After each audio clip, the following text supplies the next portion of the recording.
seen nobody like this. You ain't seen nobody like this. You hear my sound all over town singing. Whoa. You ain't seen nobody like this. You ain't seen nobody like this. You hear my sound all over town singing. Whoa.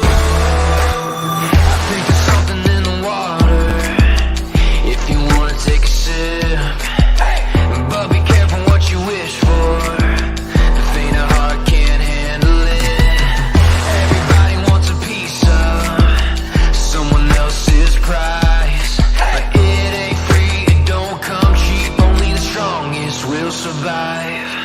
You ain't seen nobody like this.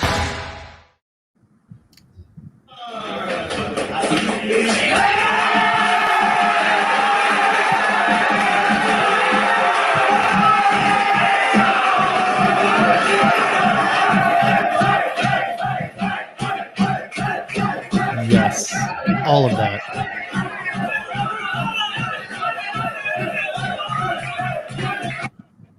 So good. And welcome to SA Soccer Roundtable. My name is Harry. I do want to thank San Antonio FC social media team here and on the Twitter for that insight of the locker room here. Sorry, had to start the show with that because I don't know any other way that you can start the show than that highlight here. So, with me tonight is Royce. How are you? I'm doing good, man. Excited.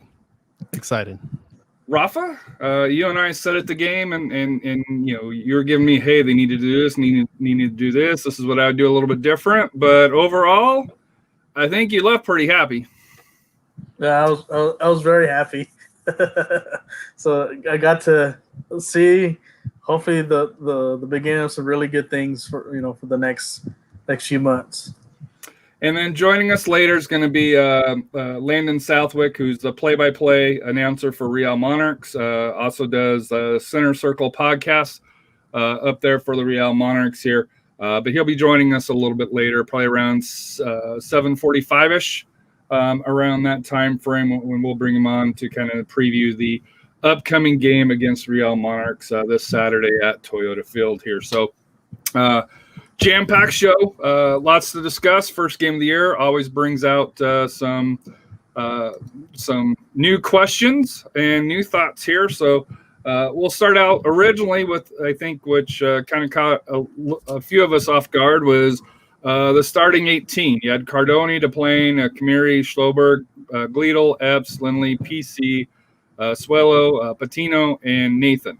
On the bench, you had Mercado, Wright, Torres, Bernard, Hopino, Bryant, Lima.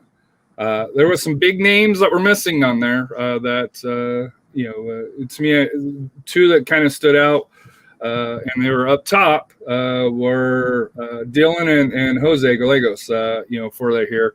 And the other one that kind of took out, especially, as the game progressed, was Doyle being missing.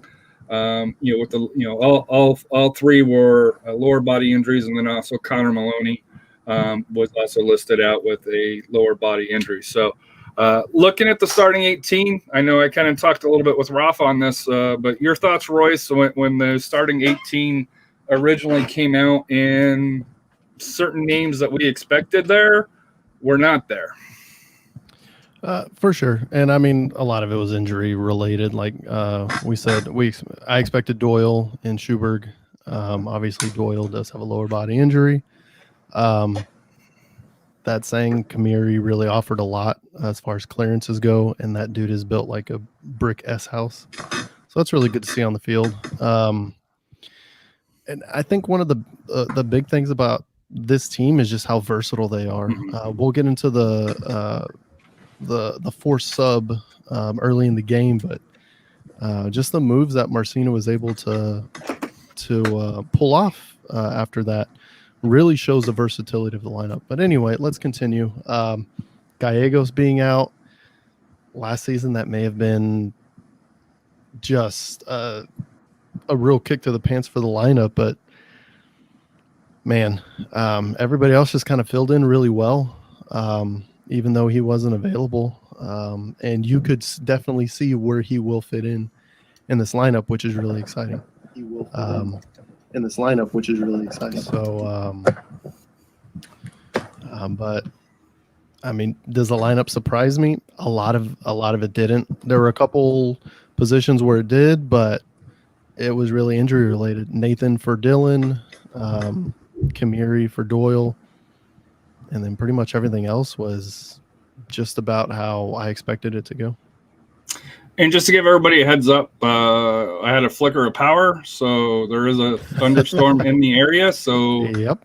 If the power does go out, I apologize, and as soon as it returns, we'll see if we can get it pop back up. But hopefully that flicker was the last of it here. So, Rafa, your thoughts before we move to the actual lineup that Coach Marcina put out here. Your thoughts on the 18? Yeah, I was a little missing those 4 big names was a little concerning. I'm like, okay, how is this going to, as far as what's going to be the end result out of this? Are we going to pull through this?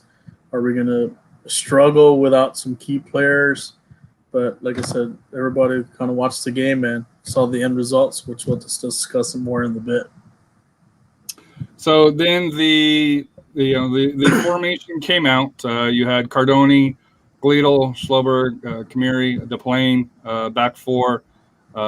In the middle, you had Swello, PC, Lindley, Epps, and then up top, according to the formation, you had Patino and Nathan, who I thought stepped in and did a great job for that here. So your thoughts on and I'll start with you, Rafa, because you pointed some things out. Especially as the game started, you pulled up the broadcast and brought out maybe this isn't the most accurate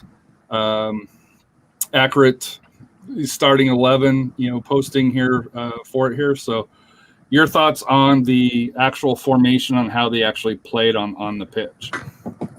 At first, I was a little concerned because when we started the first few 10 minutes, I saw the space that Colorado was giving. And, I think for me, it's like not having that third forward. We couldn't really press, put a little more pressure. I did like to see those gaps that we were getting on the wings, and that's when we really started attacking a lot of those through balls, and we started getting a lot of those crosses, and that's how one of the first goals we got was from a play from that. So I think they finally kind of settled in, and it started working more and more, and Colorado just really didn't have an answer to who to get, or so they got really confused right away. And they started, making mental mistakes. Mr. Horror had the mustache, started getting cards and getting a little too physical. But like I said, hopefully, like I said, I like the formation. Like at first, I was a little hesitant, but like, okay, now I see why he has it, because he had the right players to, at the right areas to succeed. But until we had that little with Axel coming out, that's when I got a little concerned about that, knowing that Doyle wasn't on the bench. But kudos to, Marcina, he took a risk, putting, PC out on the wing. And I was a little concerned about that. So is he going to get beat? Especially as Colorado did have some speed on the outside. But he just flourished, like we didn't miss a beat. And like I said, we have the right pieces. Whoever goes down, hey, the next man's up. And we have the right pieces to continue on. Your thoughts, Royce? Yeah. There's some things I agree with. There's some things I don't agree with. Definitely out of possession without the ball, which was a majority of the game. Colorado Springs actually had 62% of possession. Mm-hmm. San Antonio FC wasn't a 4-4-2, but it was like a mid-block 4-4-2, a very high pressing mid-block 4-4-2, which was interesting to see. There was a lot of pressure on Colorado Springs, and an interesting point is. Kind of online, Colorado Springs is listed as a 4-3-3, but they were under so much pressure from that midfield, from that press. ESPN has them listed as a 4-5-1. So the 2 top wingers, try to find my camera here. Those 2 top wingers had to stay back so much that they were listed as wing backs instead of actual forwards. So that says something for the press SAFC put on. The point I was getting to, you kind of covered over, was the really impressive thing about how versatile the lineup is that Schubert goes down, and instead of putting on a like for like center back for the center back, Marcina goes, Lima, you're didn't have on. one. As well, no, you did. You didn't have one. Did you? Well, hold on. You did, and that was DePlane on the as a right back. Right. And so, as versatile as the lineup is, DePlane goes to center back. Gleedle can cover as Switch each side, a really, really good right back, and he did go to left back a couple times in this as well. And then PC for midfield goes back to left back, and then Lima comes in, and you get that Lima and Lindley midfield again. And how great was that midfield? They were fantastic, especially in distribution out to Quayle and out to Epps. Mm-hmm. I mean, that was the game right there. They pressed. They recovered the ball. I don't have the interceptions stats in front of me, but I'm sure it was up a plenty. But one of the big things that they did, they just put so much pressure on the midfield. 27 interceptions to Colorado's 14. Yeah. They put so much pressure on that 3-man midfield of Colorado Springs that they needed to put 2 other players back to help them out to try to build out from the midfield, and they still couldn't do it. Haji Berry was on an island by himself. And, it was he could not get any service. The only person that ever got forward with the ball was their right winger, and all he could manage to do was get to the baseline and try to cross, and that was it. And if you're going to try to cross against this team with Schubert, if he's healthy, hopefully he comes back sooner than later. Kamiri. Kamiri's not coming out. Dude, that guy's a beast. To me, he reminds me of Igabaga, that big, strong, take no shit type of center back. He's going to be our enforcer back there. That's his role. Is to intimidate. Mission City and 210 Alliance need to immediately create a tifo for Kamiri. Just call him the Tunisian Terminator, because that dude is. Good Lord. I mean, seeing him in person. Yeah, he's AJ's favorite player out of everybody. Yeah, I don't blame him. Dude, he was like, and he loved it when the ref was trying to talk to him right at the start, and he's like, yeah, whatever. He's like, I don't give a shit. Yeah, I'm going to play my game. Which, I mean, let's go into it. Let's go into the kind of the actions on the field that you won't see in the scorebook. One of my favorite things that happened, and you talked about the center back with the mustache for the Switchbacks, Ockford, the dude. One of the things that I liked was Patino just got in his face the entire time, and he was in his face the entire time. That's how he got his yellow card. Yeah, exactly. But what he did, he got in that dude's head, and it was sorry, my kids over here. Completely threw me off. It made a statement, though. It made a statement that unlike previous years where our forwards got pushed around, nobody's pushing around this team. At least I got my thought back. Let me finish it real quick. Patino got in Ockford's head and just fouled him, and to the point where that's kind of how the goal was created. Was Ockford goes in and he loses Patino as a mark because he wants to stay away from him. He does not want to compete in a physical battle with Patino. He goes to the goal line instead of marking Patino. Ball comes off the goalkeeper's glove. Patino has a wide open header in the net. So that yellow card and that shithousery, if you want to call it that led directly to that first goal. And you got to love it. That dude. Well, he got the first goal in the 16th. The yellow was in the 20th. But there were 2 fouls before the 16th on Ockford. One of them was kind of a table topper where he backed right. It was nasty. I think he should have got a yellow there, to be honest, but it was the first foul of the game, and the ref was being a little lenient. But if you look at Patino's eyes, he was looking at Ockford the whole time. He's like, "Oh, I'm gonna tabletop this dude right now," and you love to see it. Well, Nathan, you got to give it also to Nathan. Nathan was very aggressive on front. That's exactly what I thought he would be. He dribbles at people. He has some techers. There was that play it was later in the game where he just back heels around a guy and gets fouled. Mhm. Yeah, that's exactly what I expected from him. And that dude works hard as hell. And I love that guy on my team. He works real hard. And you have to love that. So the first he's goal. a good compliment. Oh, go ahead. Yeah. No, it was a good compliment for to have Dylan out and also Jose out. So that kind of tells you we're going to be. I think you can say our forwards are a lot more aggressive than the ones we have last year. I think last year there were more they were looking for players. Service. Last year, I think they were looking for service. This year, these guys I think seek and destroy. I think it's a formation change, and we'll get into that in a little bit with the formation change and kind of the tactical outlook change, which is major from this year to last year, and I like it. Go ahead, Harry. So the first goal, obviously, we kind of already discussed here. What about the second goal in the 27th minute? The sliding that is up for goal of the week, for that here. So your thoughts on that second goal and the build-up? Go ahead, Rafa. But that's something that we're missing a lot last year was crosses.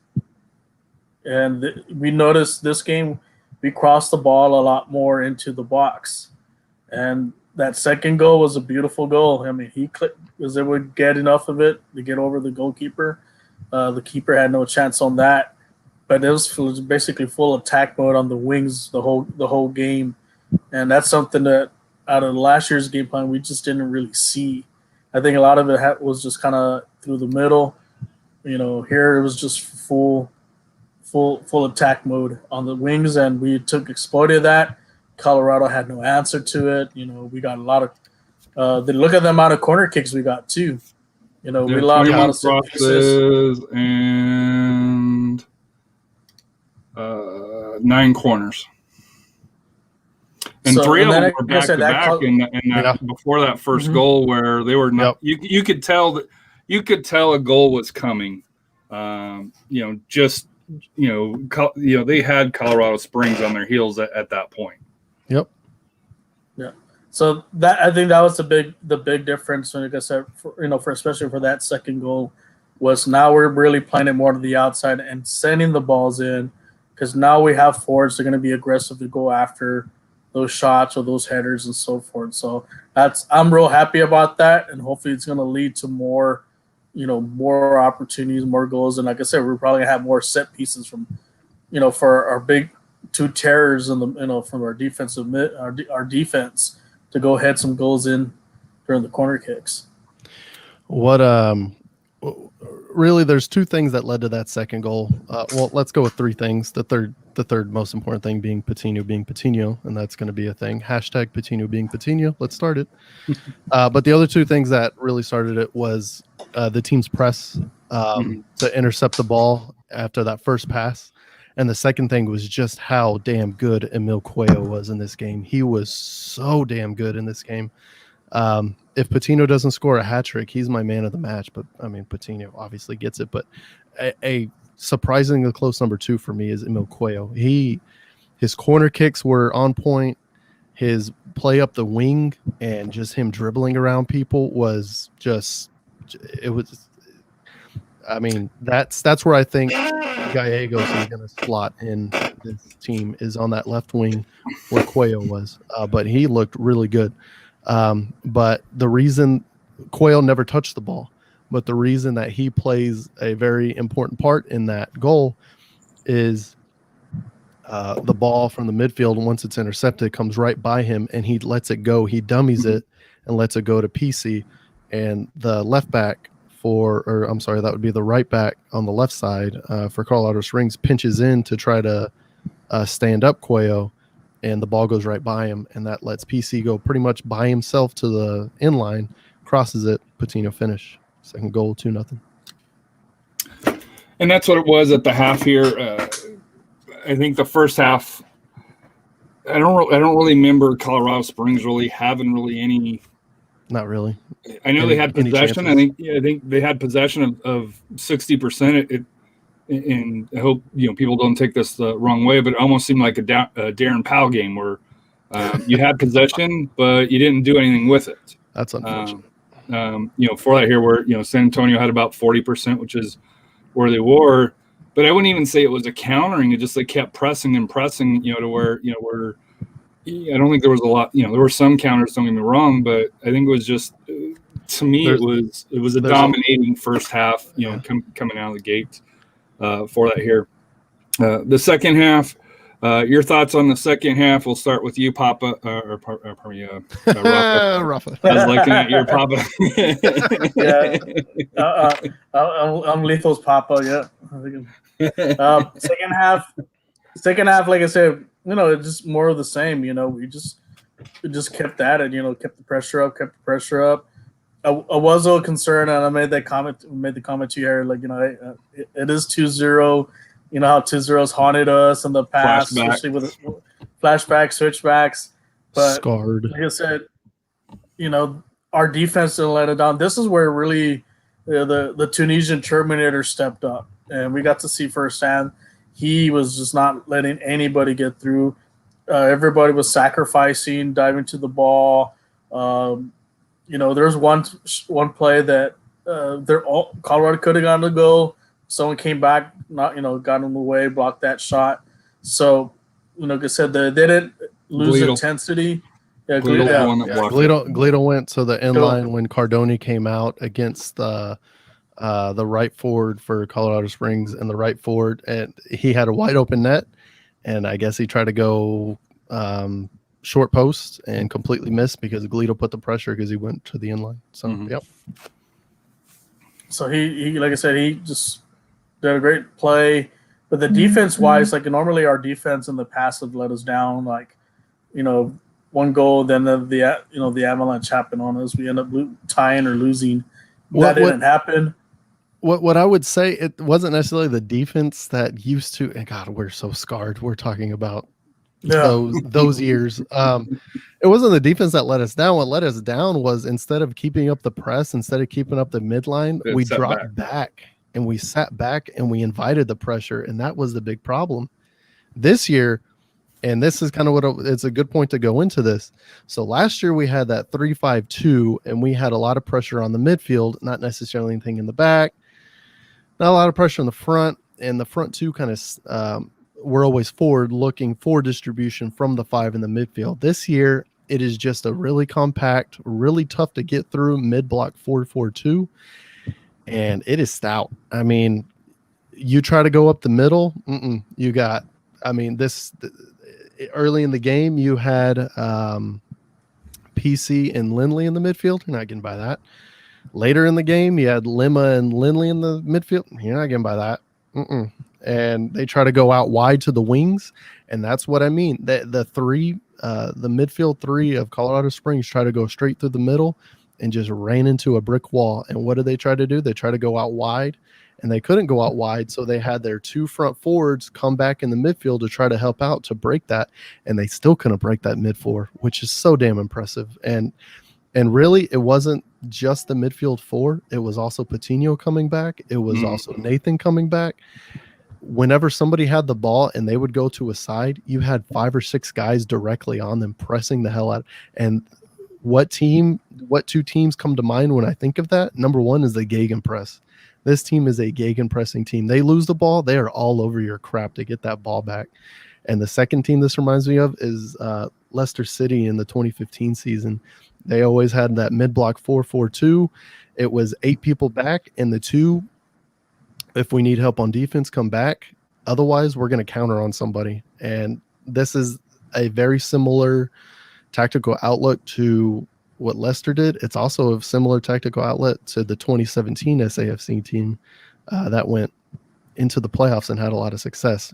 One game into the season, but it's reminiscent. It really is. And we're not talking about, it's going to be pretty beautiful offensive minded football. No, this is hard nosed in your face. We're going to get the result. Exactly. We're going to get the result. We don't care how we do it. And it's going to be a full team effort. And this is exactly what I hoped Marcino would bring. And it's what he's bringing. And I'm excited, man. I'm excited. I think this clip will illustrate that here, and we'll Yep. talk about the play here in a second. Take it away, Alan. We ask you guys to have a winner's mentality. A winner's mentality. And what a great example I'm about to share of the winner's mentality. Okay? 85th minute. A guy who scores 3 goals, tracks a guy 70 yards, slide tackles him out of bounds. That's a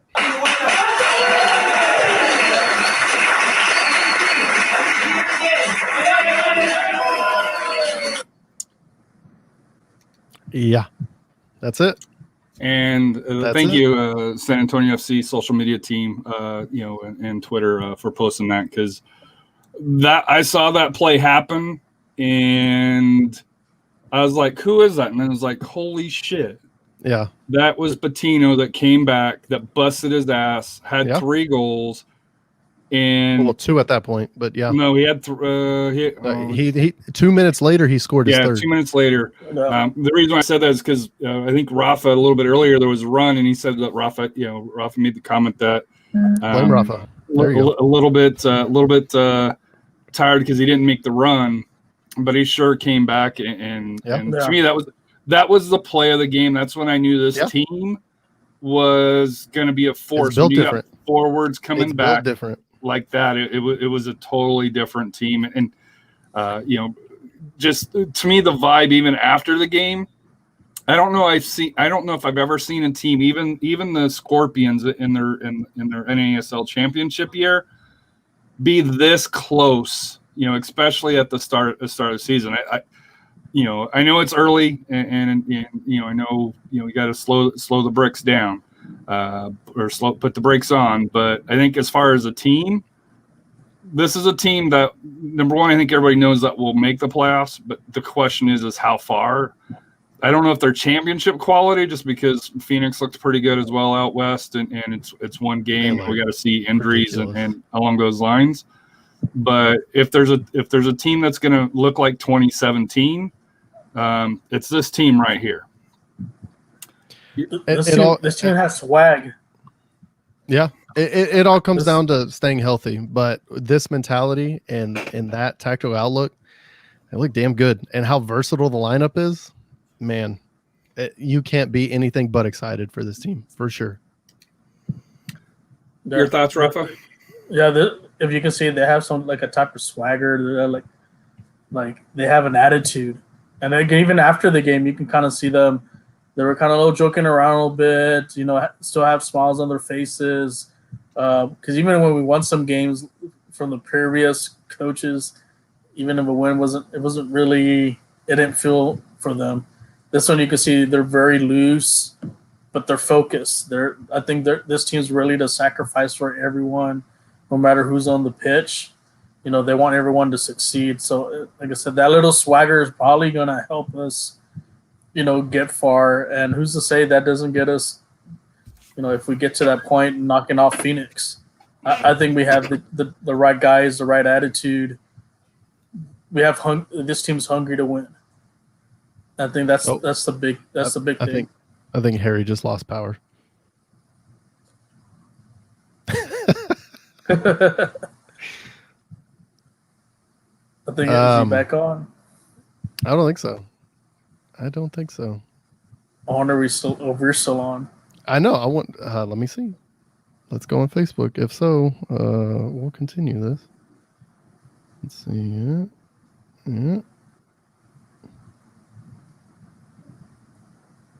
Yeah, we're still on.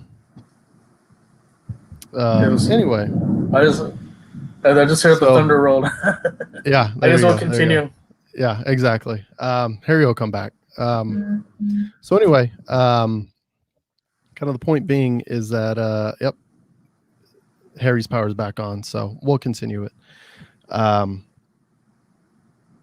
One of the points that we were talking about was attitude. Was an interesting point in the game where it seemed like Kamiri missed an assignment, and a pretty golden chance for Colorado Springs opened up, and it was actually blocked off by DePlane coming back and covering for Kamiri, which is interesting. But DePlane really got in Kamiri's face and just screamed at him like, "Dude, I'm sure it was in French, so I didn't exactly see it. But he really screamed at him saying, you got to be better than that. And Kamiri screamed right back at him. And then 2 seconds later, they defended a corner and cleared it out. And that was it. And that kind of chemistry, I mean, that's a family thing where you can yell at each other and then you can get on with it 2 seconds later. That also shows a maturity in the players, and it really shows just a good chemistry overall in the team. If you can call each other out and then just get on with the job immediately after, nothing but good can come of that for sure. Yeah. I think, like I said, one of the takeaways is, we're down 4 of our best players. That's the scary part. Yeah. And kudos to, like I said, also to Marcino normally a team would probably fall apart if we had to just move someone else with maybe a position that's not really strong at, but that didn't happen. And I think maybe Marcina did plan about, over the preseason games, what if we do lose our 2 guys and this and that. And even though we didn't have the results getting in the preseason, I think this really helped our team out. And you can see, I think they're battle tested. They took their lumps early, but they were learning. And I don't think any team that gets in their way, they're going to go out there fighting. They're not going to quit. And like I said, that play that, Pacino did, that's just proof of that what type of character this team's going to have going into this season. Absolutely. One of the, that was one thing for sure. A lot of people were criticizing Marcina for his, for the preseason, and just how there was never the same lineup. He wasn't setting up. One of those people that was very critical with Harry, who's not here, so I'm going to say that now. Hey, what's up, guys? Hey, there he is. I was literally just talking about you. So it stayed on? That's amazing. Yeah, I'm pretty sure it stayed on. But the point being is that we never had the same lineup in the preseason, and you saw a lot of versatility in that. PC sometimes in midfield, he sometimes is left back. Glito was on the right, Glito was on the left, and it really came to fruition in this game where just shuffle a couple of the chess pieces and bam, you got a winning formula. So kudos to or good on Marcina for that, because I mean he was criticized in the preseason, but it really came to a head in this match and very successfully. So that's the reason. Oh, go ahead, Rafa.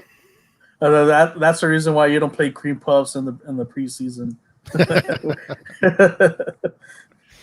So Landon, you just missed it. I had power that dropped out, so I just came back. So thank you for hopping on here. Joining us tonight is Landon Southwick, who is the play-by-play announcer for Real Monarchs and also does the Center Circle podcast. So the reason why we reached out to him, since the next game is against Real Monarchs, and they're kind of unknown, and I'm hoping Landon maybe even be able to fill in a little bit of information. But with this being their first game, maybe a little bit of a mystery to him as well here. So thank you for joining SA Soccer Roundtable, Landon. How are you doing this evening?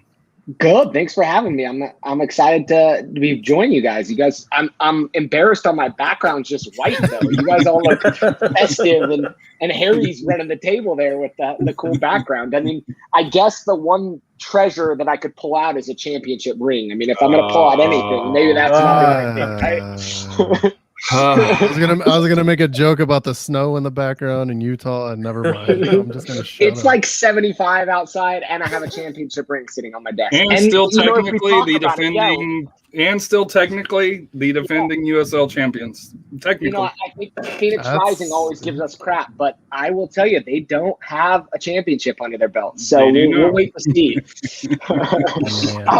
But yeah, thanks for having me on, guys. I know the Monarchs are really unknown to the world. It's kind of a weird scenario when you flip a team and only bring back 3 players. They only signed – sorry, I've got a daughter in here with me. They only re-signed 1 player, which is pretty incredible. You got to stop, baby. Sorry. I just had my toddler come in. Not a problem. I'm sure. Yeah, we got animals. Oh, hey. Hey, sweetie. Hi. Yeah, I mean, it's really interesting. I mean, James Moberg was the only one to get a new contract. So you brought back Jimmy Slayton, who's the keeper, and you brought back Sam Brown, a central midfielder, and that was the changes that was made from the old squad 2020 to now. And really, was it merited? I don't know. 2020 was such a weird year for the world in sports. Mm-hmm. I feel maybe a few of those guys were a little hard done, but with the front office the way they were, they want to try some new things. And I think one of the biggest things that they've figured is they want to bring in young youth international talents. So you see guys that are on this squad. There's 2 guys that are on this squad that played in the U17 World Cup and played multiple games. Yeah, the 2 Colombians. Yeah. And that's a big deal. I mean, I know we can write guys off really early. And in an American sports, I think sometimes that's what happens. We look at a guy and we're like, oh, they're a has-been, at 19 because they didn't produce goals in a season. But you never know what some of these guys can bring. And I think that's the real cool part about Gomez and Vidal, what we'll see from them. They're kind of unknown to most of the world, but they played in the U17 World Cup, and that's something to be said.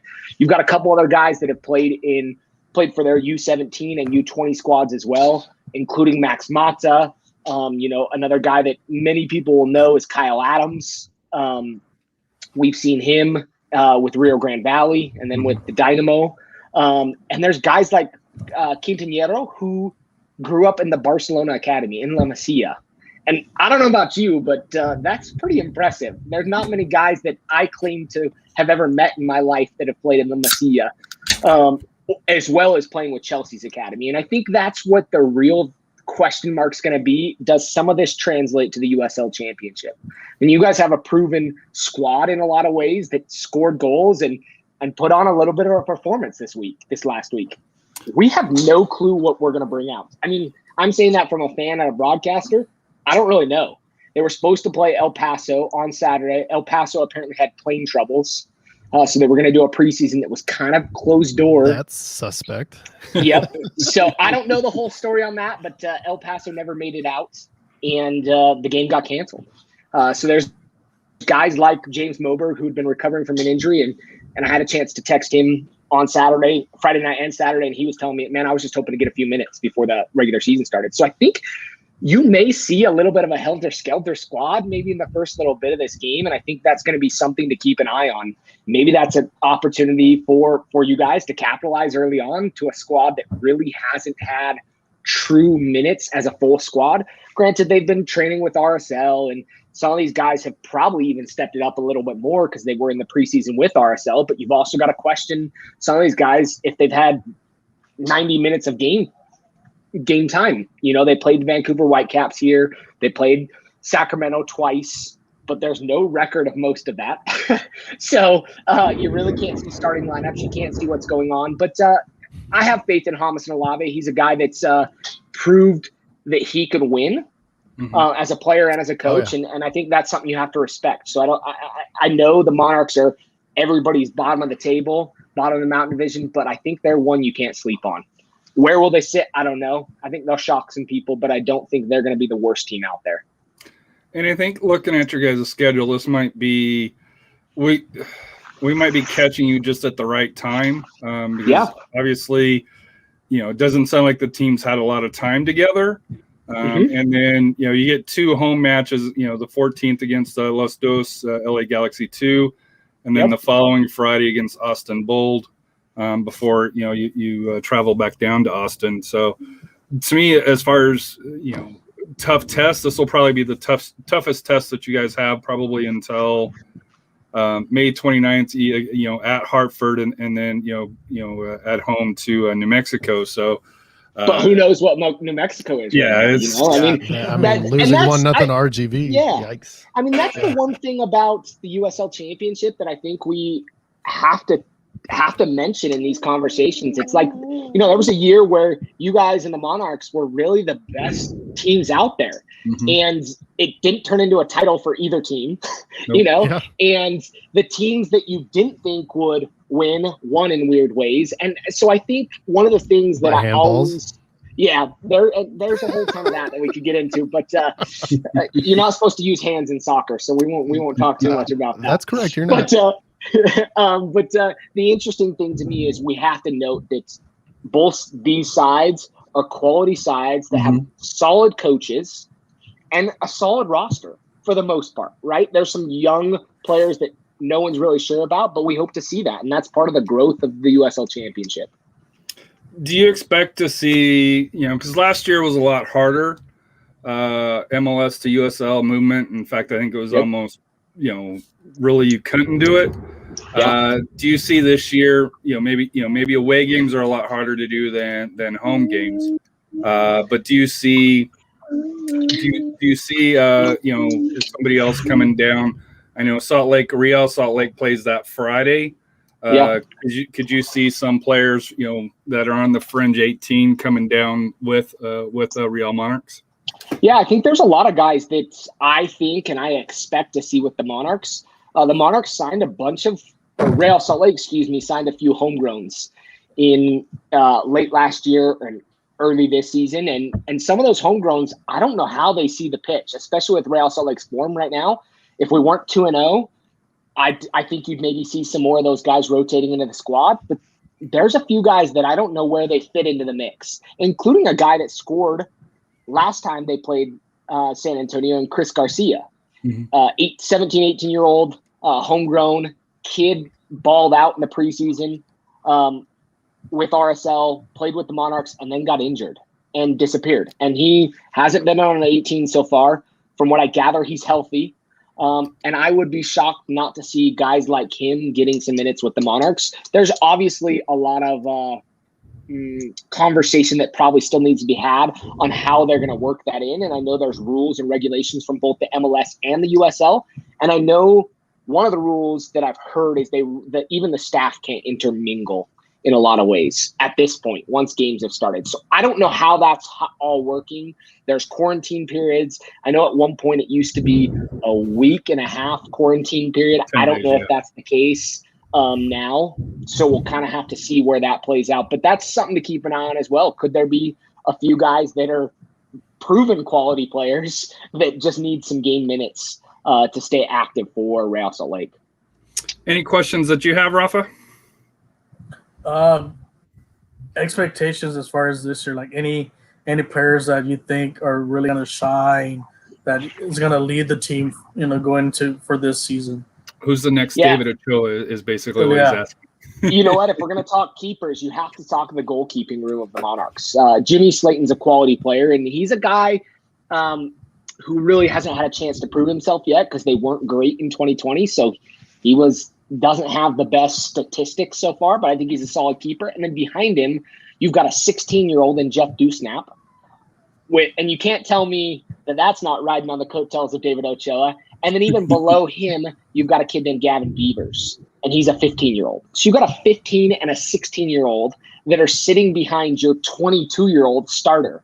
And I think if we've seen anything from David Ochoa, RSL is able to pump out some quality keepers. And they got to train with the likes of Nick Raimondo. And Nick Raimondo is actually still with the academy. So you better believe that some of these kids are getting some extra time with arguably one of the greatest MLS goalkeepers of all time. And I think that's going to be a game changer for some of these guys having a chance to play there. So I would say keep an eye on that goalkeeping union. There's some solid players there. I think the other one that I have to say that I'm really intrigued to see is Malik Johnson, Tampa Bay Rowdies player, a Canadian international. He's a kid that I think hasn't had a chance to break it all out, and I think he's got something to prove, and I hope that's the case. Obviously, it's a little hard for me to speak and say because I really haven't seen this squad go at it yet. But they're the type of players that I'm looking for, and then you've got the proven players like James Moberg. I think he's got something to prove. He's a little older at this point.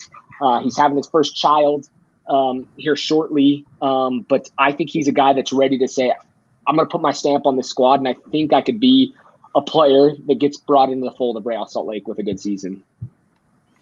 Any questions for you, Royce? I guess Real Monarchs, RSL, the organization in general, they always seem like they want to have 3 or 4 veterans and then just a bunch of kids. And they always cycle through that. I mean, they always get rid of solid players.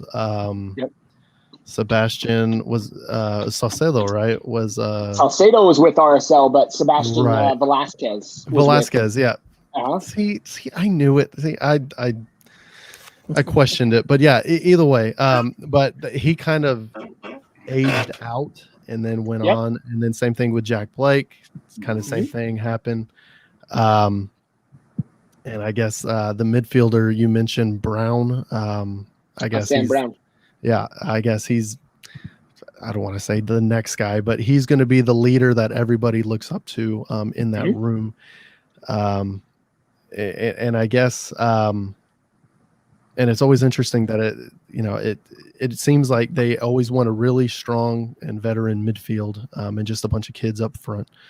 So I guess my question is, do you really see, what do you see from the season as far as that chemistry going forward with Malik and Vidal up front, and how that's going to work out with kind of the veteran midfield? It's worked sometimes, i.e. your ring there. But sometimes there's also a real big disconnect. Just how do you see that going? Yeah, and I think some of that, it's got to be chalked up to the way that the mindset that Real Salt Lake has. I mean, there's $100 million pretty much academy that we have with the stadium where the Monarchs play, Zions Bank Stadium. Then there's the practice facility indoor with 2 full fields. And then you've got a handful of grass fields below where they practice on a regular basis. And I think when you think about the way that RSL is set up, the hope with the Monarchs is that they could find some gems and not have to go pay for some of these players. And the midfield's a tough one. And I think that's why you've seen the players truly age out, is because typically that's your DPs. So you go and spend on that at some of that attacking talent. And RSL's in a weird scenario right now with Deloy Hansen and the team being sold and maybe not the funds that they need. And you're seeing guys that have been in the USL succeeding there, like Rubio Rubin. I mean, guys balling out so far. And I think him having success will open up the door for a lot of these players that maybe are kind of that age point that have typically aged out, but now maybe have a little bit more of a pathway because of guys like Rubin having success. And I think the best thing that could happen for Real Salt Lake is some of those USL players to truly show that they can succeed at the top level. But to go back to your question, I think it's going to take a minute for that group to have success. Yeah. I mean, when you talk about game match fitness and the opportunity to get going, and I think one of the things that group needs is time playing together. So I think you're right, Harry. I think you said it earlier. Maybe it's a great time to catch them because I don't think they've had enough time together. I think that takes a minute to get going, but there are some guys that can score and guys that can play make. And I think we oftentimes write off teams really early in the season when it's a marathon. It's not a sprint. I mean, we've found that out. I know you guys have, and I know we have as well. There's been times where we've started out really strong and done well and petered off at the end.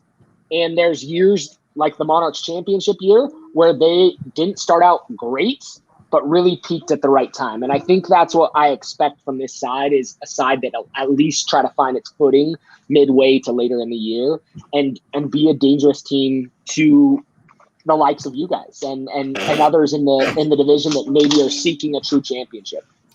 And then I have one question, kind of maybe big picture here before we let you go here, and appreciate you hopping on here real quick here. Yeah. So there's been an issue, obviously. Jeff Reuter and the Athletics, talked about this here, the relationship between MLS and USL.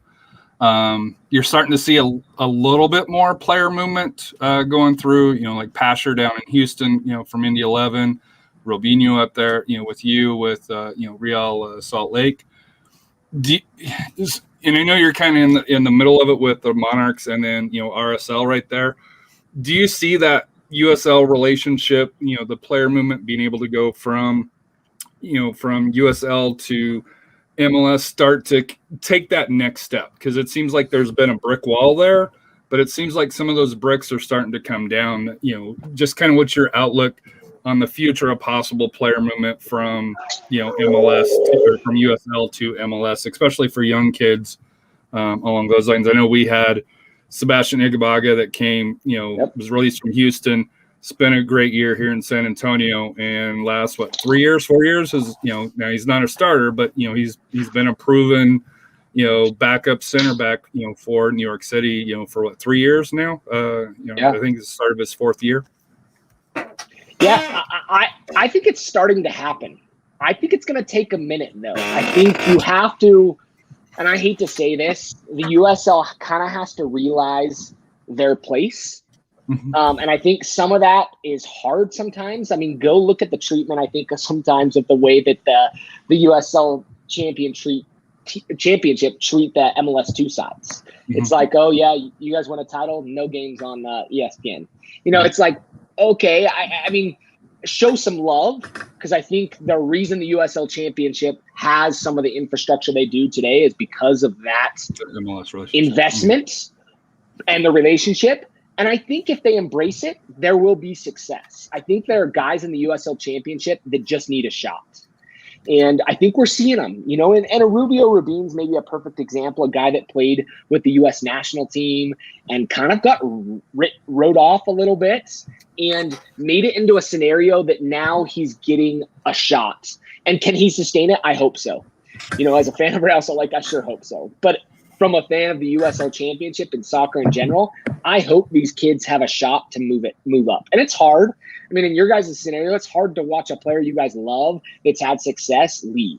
I feel you on that. It hurts. But at the same time, isn't the goal of every one of these kids to play at the highest level possible? And I think that if we embrace that as fans and as media in the industry, we can help these kids succeed. Let's talk about the success they're having. Let's make sure, we're the ones applauding that. And as we have conversations, I think more people catch on and go, oh yeah, that kid did have a solid season, And you've got guys like Chandler Hoffman, who was with Real Salt Lake, who was in the MLS and had a cup of tea with a couple teams and really scored some goals. I mean, if you look at some of his history, he had some goals, but he's a USL quality player that was a goal scorer, MVP conversation type of guy.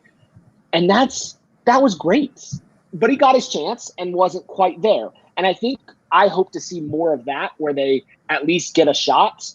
And if they don't make it there, that they get back to the USL Championship where they can be solid and successful. I think it's the other challenge is not holding these kids back. So giving them the true shot. And I think that's part of Real Salt Lake's philosophy right now with some of these young players. All right, give them a few minutes. Give David Ochoa a season with the Monarchs, even though everybody wanted him with Real Salt Lake. Give him his chance to play with the Monarchs, get some confidence, and be the player that maybe he deserves to be at the lower level. So when he steps up, he's like, yeah, I can do this. I've won a championship. I've pissed off a ton of El Paso fans. I can do it to New Mexico, to Minnesota fans, And I think you see some of that swagger from some of those guys. And I always hoped like a Kalen Ryden or Jack Blake would really get their shot for our team.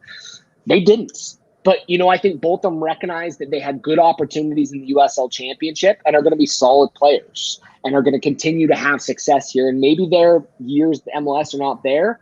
And maybe it's time to say, okay, that next guy, that 18, 19-year-old now gets his shot.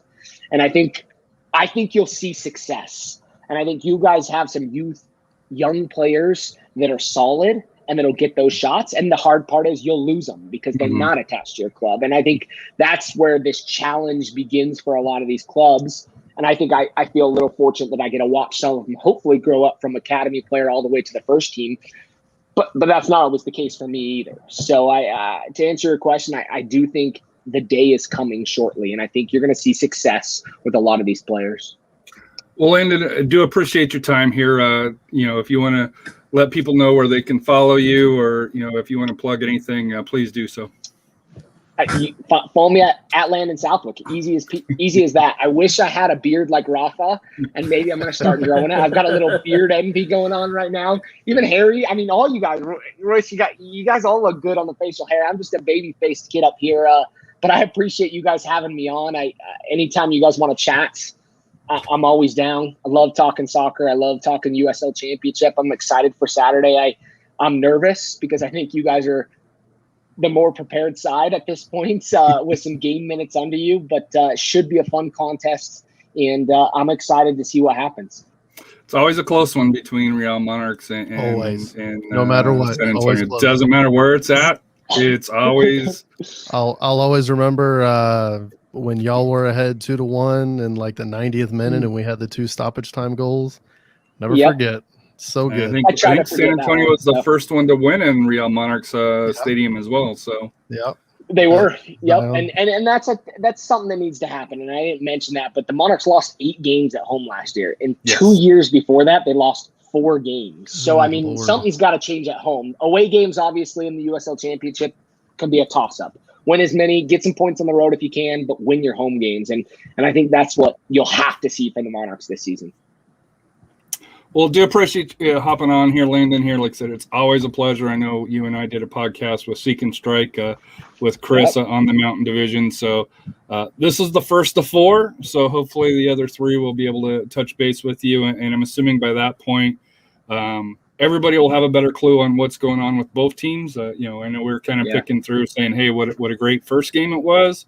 Even without the full arsenal of SAFC with some injuries, but that's why we play the games. It's fun to talk about, and like I said, here comes Saturday night. I know Toyota Field will be rocking, and then I know my son wants to get up to go to Utah to see Real Monarchs because just the backdrop is.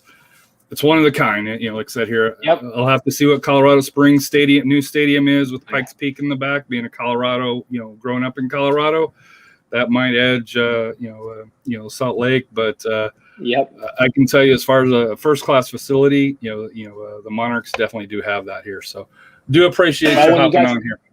When you guys get a chance, come out, hit me up. We'll grab you some tickets, and you can come hang out. So, get out to Utah. We'd love to see you. All right, appreciate it. Thank you, Landon. Thanks, Landon. All right, that was Landon Southwick, the play-by-play announcer for Real Monarchs and Center Circle podcast.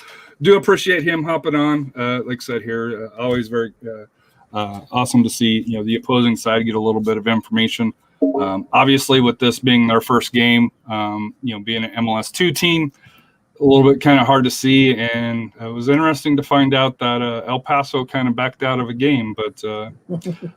We will see. But so looking at the Real Monarchs from our side here, obviously injuries. We don't know, with Axel. We don't know with Liam. Justin sent out a tweet. Justin Dillon sent out a tweet that doesn't sound like he's coming back quickly. Just based on it here, saying that he hopes to be back soon. So that didn't sound like something that expect him to turn around in the first game for right here. Connor Maloney, I know he was getting minutes, so I'm wondering if it's just more match fitness for him. Jose, like I said here, I know they listed him out with the lower body injury. But, we were kind of discussing, could it be kind of, COVID, times of having to sit out, getting back in game shit because he technically hasn't been in camp with San Antonio FC. So we'll start with you, Rafa, kind of changes that you expect to see kind of, game 2 going against an unknown opponent in Real Monarchs. That's going to depend on if Axel comes back on Saturday. We could see PC on the wing and Lima taking his PC spot. So I think that's probably be the change if, like I said, if he doesn't return. I don't know if the status of Doyle's going to be back. I don't know if you have any information on him. But if he is back, you can say we can plug him in there too. So I think we'll be fine. We do need to take advantage of a team that hasn't played and really hasn't built a chemistry. And since I think you can see our team has kind of built somewhat of a chemistry, we need to jump in and get, like you mentioned, home points are real important. We need to get these 3 points so that way, when we do go on the road, hey, a tie, on the occasional win helps us out. But home points are going to be the key to winning this division. Your thoughts, Rafa? Royce. This sounds like a trap game. Landon coming on saying, yeah, they're probably not organized. It's just a bunch of kids going out on the. It sounds like a trap game, dude. It sounds like a trap game. Sounds like they're going to bring some ringers and it's just going to be ugly. No, I mean, we'll see. I mean, kind of the point I was getting at with Landon was they're going to have young kids up front. Young kids up front. We have a pretty experienced back line. We'll see. What I'll be interested to see is kind of how they set up and if they do send some of their forwards back to help out in the midfield because their midfield gets dominated so much. That's a coaching thing, and that was really a coaching twist from the Colorado Springs Switchbacks coach. But we'll see what Olave decides to do. If he sees that press, if he decides to do long balls and just go over in the midfield, we'll see, man. You have young kids. That's probably what they're going to set up to do is just kick long balls over the midfield and try to have those young kids go after it. Try to get Johnson and Vidal just kind of go after long balls. But if it's long balls they want to play, we got some pretty good height in the back and dudes that can got some clear speed the ball in the back too with Gleedle. Yeah, we got some speed. I mean, don't count out Lindley and Lima as not being part of the back because they're fast and they can go, PC's quick as well. So I mean, don't discount them at all either. But you also have the Tunisian Terminator that's going to have 30,000 clearances if they want to try that. So we'll see. I'm excited. I'm just excited. I mean, just SAFC. It doesn't matter who Real Monarchs are. I'm excited about this team. So there's a couple of questions here from Matt Gamis here. One that he put on earlier here. What did you all think about the supporters group? So 210, Crocketeers, Mission City, in the beer garden area-ish, because this year they have actually seats back there now, and a certain clubs. I think they're coding it as a club section. So I thought it was kind of interesting. The setup for the supporters group. I know going in, they liked that they were able to have their flags. They liked with the smoke and stuff like that. But once we get back to a full section, where the stadium's full, I don't know if that's if they've got part of the area roped off, for quote unquote club access. I just don't know if that's gonna fit all the supporters.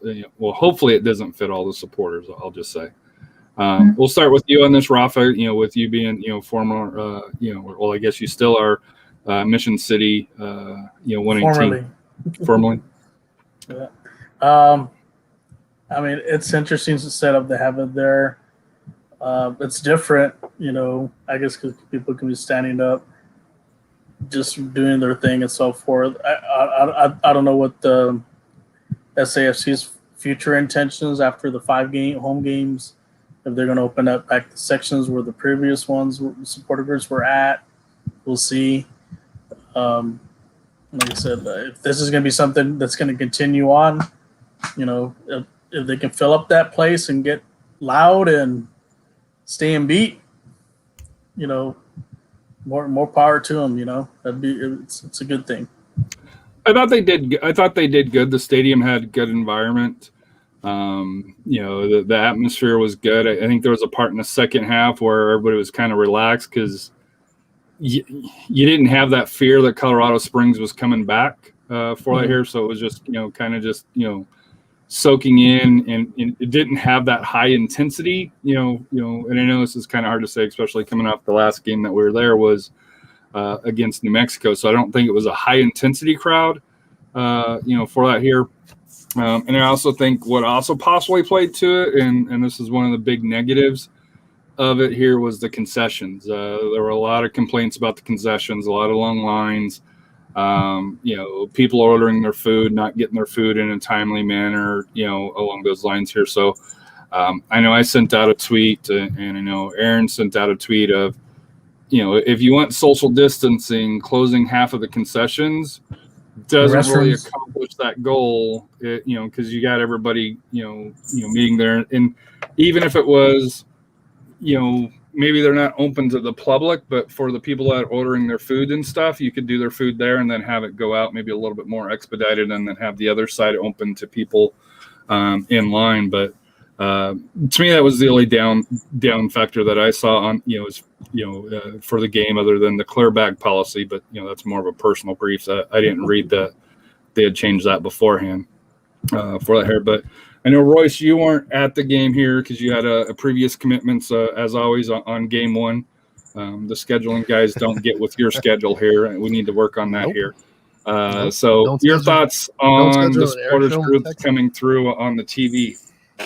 Don't schedule an air show in Texas on the same week as opening day, and I'll make it every time. I'm happy. Stronger together. United we stand. I mean, it was great to see everybody together. That's how it should be. Everybody should be, all the supporters should be together. I like that they're in the bar. It's more central. You're right there for at least one half behind the opposing keeper. That's exactly what it should be. I remember the SAFC Gardeners. That was kind of their bit. Why doesn't everybody do that? Just you're right there. You are 10 yards from the opposing keeper. Scream. That's exactly what it should be. And 118, they made a corner. They're off in a corner. That's the thing. They make all the noise. They make their presence felt. They're just off in a corner. Now they're central. They're right there. If you have to cordon off a little section for them in that bar, or cordon off a small section so people can still go get their beer from the bar, that's what it needs to be. That bar section is sneaky big. So, it's plenty big for a lot of people. And, it was great to see. I love the tifos there. How big they are and how visible they are to everybody. During the game, they're visible. I like it a lot. That is a really good solution, especially if SAFC wants to sell more actual seats. I'd like to see some more creative ones. Tunisian Terminator, let's get on it. We have names. Let's do some it. Some of the tifos, to be honest, some of the tifos are like, But they get to the point. We're always with you. It's to the point because we're always there. So they're to the point, and that's what's important. The second question was, what did you think about the turnout of the game? It's socially distant. I believe it was a sellout. It was a sellout, and it's socially distant. What are you going to do? It was still loud by the fan. It was still loud on the listening to the broadcast on TV. You couldn't. Unless there was a goal, and Dan Weiss, God love him, in his vocal cords, but you couldn't tell. The stadium sounded just as lively as ever. And when there was a goal, the goal was called, and the crowd cheered. That you couldn't tell on TV. If I'm sure people were watching on ESPN Plus, going, "Wow, they're crazy in Texas. They're not even. They're at 100% capacity." Nope, not the case. So it's not even 50, is it? It's like 40. It was 40. What struck me is, and now I've been going to Toyota Field since it opened with the Scorpions. I've seen games during regular season that, especially with the weather, let's not forget the weather. For sure. It was raining all day weekend. Raining and, along those lines here. I've seen games that had worse attendance than that. Now, it is the first game. That's typically one of their best drawing games. I know they had to cancel the fireworks. So, do I think that the stadium could have on that night could have had 7,000? Hold on. Did they give away magnetic schedule? No, they did not. They gave away keychains.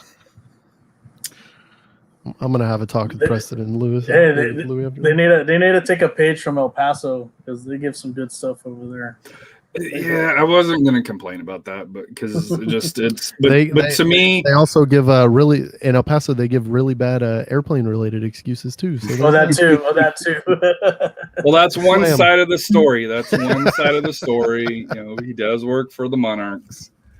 So I'm assuming if you talk with Sirius Loco, they may have a different side of that coin here. Final thoughts. Like I said here, to me, I think it was a great opening week. I think just kind of looking at the schedule, RGV got a deflected goal, for the win to beat New Mexico United. But by all accounts, RGV looked to be the better team at HEB Park in their first game as independent. So they're tied with SAFC at the top of the standings.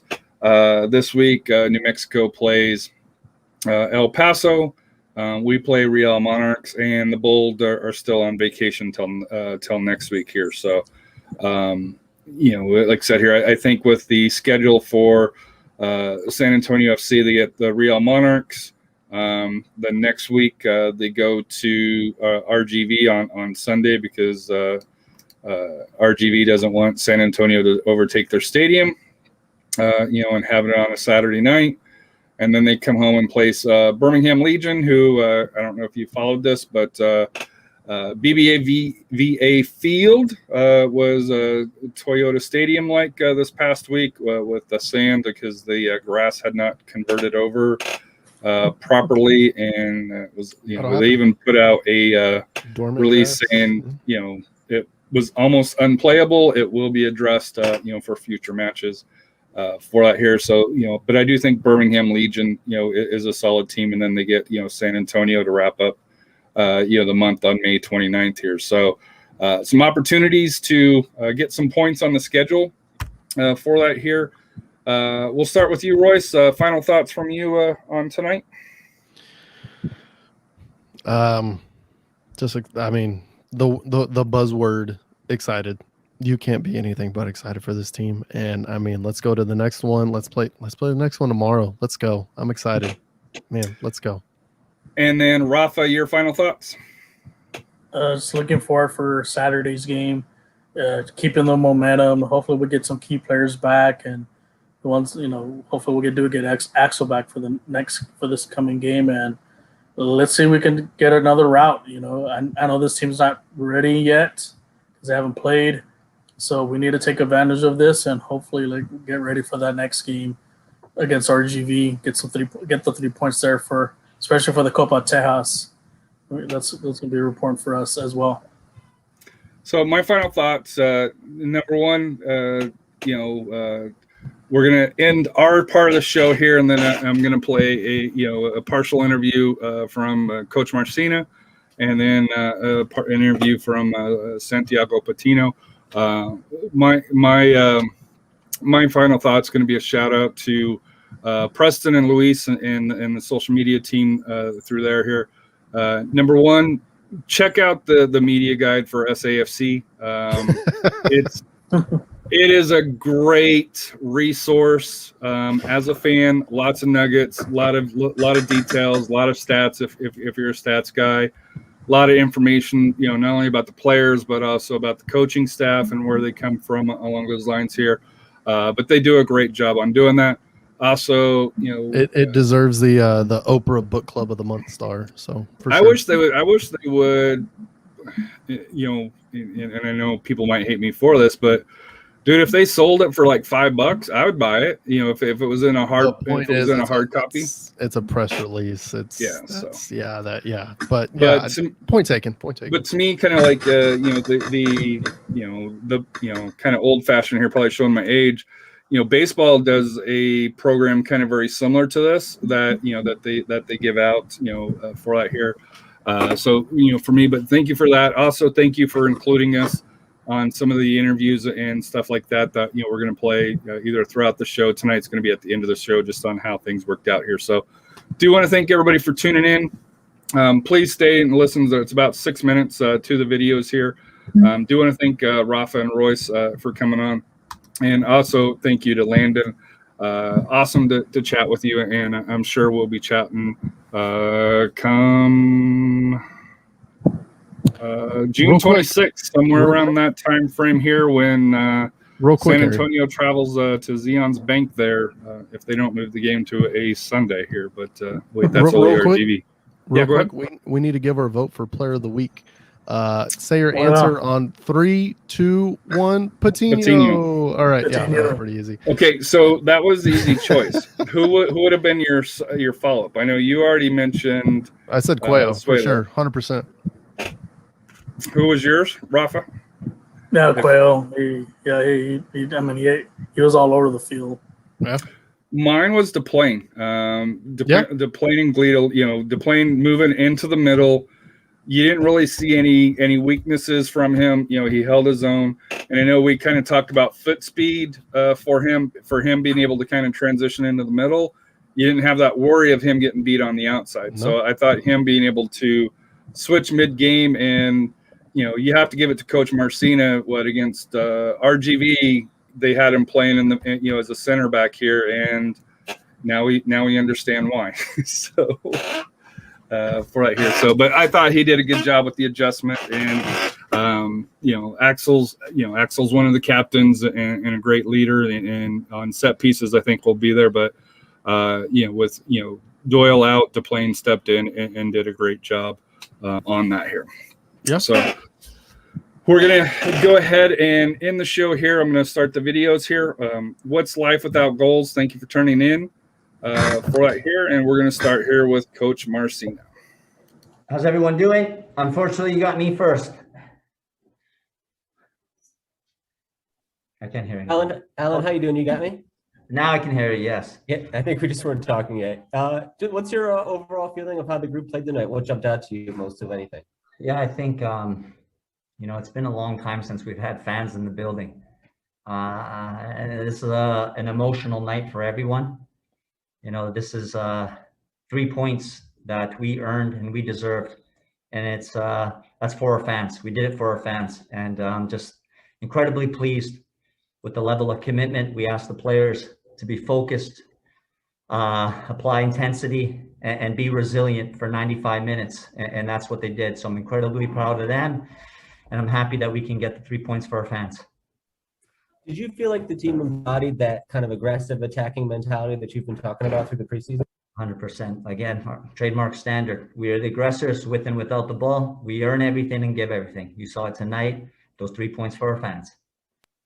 And Santiago Patino obviously came through with the hat trick, second time in club history. What jumped out to you about the way he played tonight?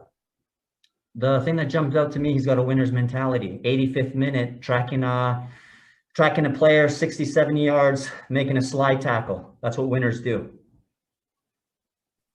What were some of the qualities that maybe led to his scoring tonight? What does he do in that sense that makes him such a potent attacker?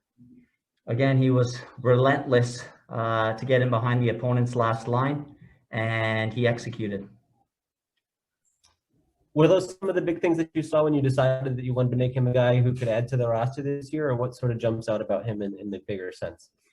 Again, we have game model principles. We have a clear team identity, and we've identified players who can execute those tasks, and he's one of them. Coach, Alfredo from Telemundo here. Do you have an update regarding Switchbacks? Say that again. Axel? Can you hear me, Coach? Now I can hear you. Sorry, it got cut. I couldn't hear you. You got cut out. Did you say Axel? Yes. Do you have an update regarding his injury? No, not yet.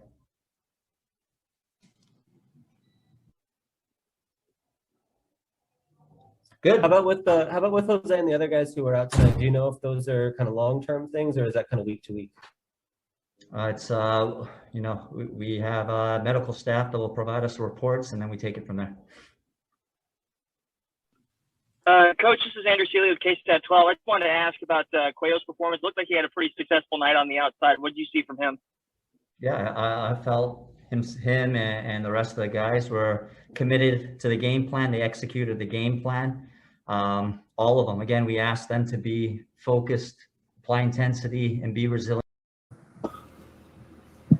Santiago, how are you doing? Can you hear me all right? Yes, sir. All right, my name's Greg. It's nice to meet you. Just overall, what did it mean to you to score 3 goals in your first match with SAFC? It was a great feeling. It was a great feeling.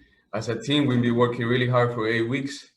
I think the coaching staff have done a great job and made sure that we have the right mentality to attack the games and go and win. And I think with the team, we did that today. We went and left everything on the field, and it was great to score. When you're behind the defense for that last goal there, are you thinking about a hat trick or about the possibility of finishing that off? Is that in your mind at all? Yeah, I mean, I think as a forward, I always think about scoring goals. Any chance that I get, I want to put it away. And now that I had 2 goals in my mind, I'm going to get one more and score it. And I'm sure I got one more. I think that second one in particular is the coming down the middle of the field and made kind of a sliding finish on it. Can you take me through what you saw on that play and what it took to finish that one off? Yeah, I think we won the ball in the middle. I think Cam opened a great ball to PC. PC has a really good, nice left foot and put a great cross. And I just saw where the goalie was standing, put it more far from him. And then the first one, I guess it was a little bit more chaotic in the box. Came to you for the header. What did you see on that play? Did you think you'd have a shot to score there? I always make sure my position is good in the box. The first post was already close, so I made my run to the second post, and the ball was there, landed for me. What made you want to come to SAFC in general when you were making that decision this offseason? Yeah, so I was on loan in Mexico. I was on loan, and my loan finished, and it opened the opportunity to come back to the U.S. And I picked San Antonio FC because of the mindset, because they show that they really wanted me here, and we're somewhere that you feel the love and you feel like someone wants you. That's where you want to go. So that's why I choose to come here. What are your goals for this season, or what do you hope to accomplish with this team? You know, I think I just want to help the team win. We want to make it to the playoffs. We want to win the playoffs, and we want to win the USL Championship. And it's not going to be easy, but we can do it. How about for like you individually in your career? Is this an important season to kind of, make some steps forward or to accomplish anything in particular? Do you have goals or you put pressure on yourself in that way? I do have individual goals, but I just stay in the present and enjoy the process, leave everything on the field. And I know God has a great plan for me, and I stick with him. You guys have so many new players in the lineup. Did you feel like your team chemistry and kind of the cohesion was at a good level tonight, or what did you make of how you all meshed together? Yeah, I think we have a lot of new faces. I think because of the preseason was longer than usual, it helped us to build a better connection. And we had the chance to play 5 preseason games, so it also helps a lot. And I think the coaching staff do a great job for us to have a clear understanding of our game and what we have to do. And that has helped us, even if we don't play each other for a long time, to understand us as a team.